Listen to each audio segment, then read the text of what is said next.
അടുത്ത നമ്മുടെ മനസ്സിൽ തട്ടിയ നല്ലൊരു മൂമെൻറ്റ് പറയാനായിട്ട് വന്നത് റെന ഫാത്തിമയാണ്. എനിക്കിവിടെ അക്ബറിക്കയായിട്ടൊക്കെ ഒരു ബ്രദർലി ബോണ്ടിങ് നന്നായിട്ട് ഉണ്ടായിട്ടുണ്ട്.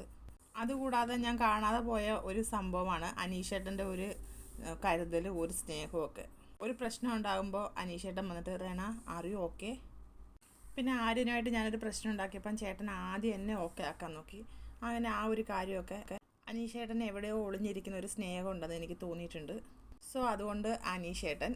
പിന്നെ എനിക്ക് അക്ബറിക്ക, ഇതെനിക്ക് പറയണമെന്നുണ്ട്. കാരണം എന്തോ എനിക്ക് പറയണം. ഞാൻ പപ്പായ മുറിച്ച സമയത്ത് എൻ്റെ കൈ ഭയങ്കരമായിട്ട് ചൊറിയുന്നുണ്ടായിരുന്നു. ആ സമയത്ത് ഞാനിങ്ങനെ ലിവിങ് റൂമിൽ വന്നിരിക്കുന്ന സമയത്ത് എനിക്ക് നല്ലോണം ചൊറിയുന്നുണ്ടായിരുന്നു. ആ സമയത്ത് അക്ബറിക്ക എന്നെ നല്ലോണം കെയർ ചെയ്തിട്ട് ഒരു അനിയത്തി പോലെ നോക്കിയിട്ട് എൻ്റെ കൈയൊക്കെ ഓക്കെ ആക്കി തരുന്നുണ്ടായിരുന്നു. അപ്പോൾ ആ ഒരു കാര്യം എനിക്ക് ഭയങ്കരമായിട്ട്, കാരണം അത് ആരും കാണുന്നില്ലല്ലോ, പക്ഷേ ഐ ഫെൽറ്റ് ഹാപ്പി എന്ന് പറയാണ് രേണ. സോ അതുകൊണ്ട് അക്ബറിക്കയും അനീഷേട്ടനും എന്ന് പറഞ്ഞ് രേണ അവസാനിപ്പിക്കുന്നു. അപ്പോൾ അടുത്ത ഒരു ലൈവ് അപ്ഡേറ്റുമായിട്ട് വരാം. എല്ലാവരും എൻ്റെ ചാനലൊന്ന് സബ്സ്ക്രൈബ് ചെയ്യണേ, സപ്പോർട്ട് ചെയ്യണേ.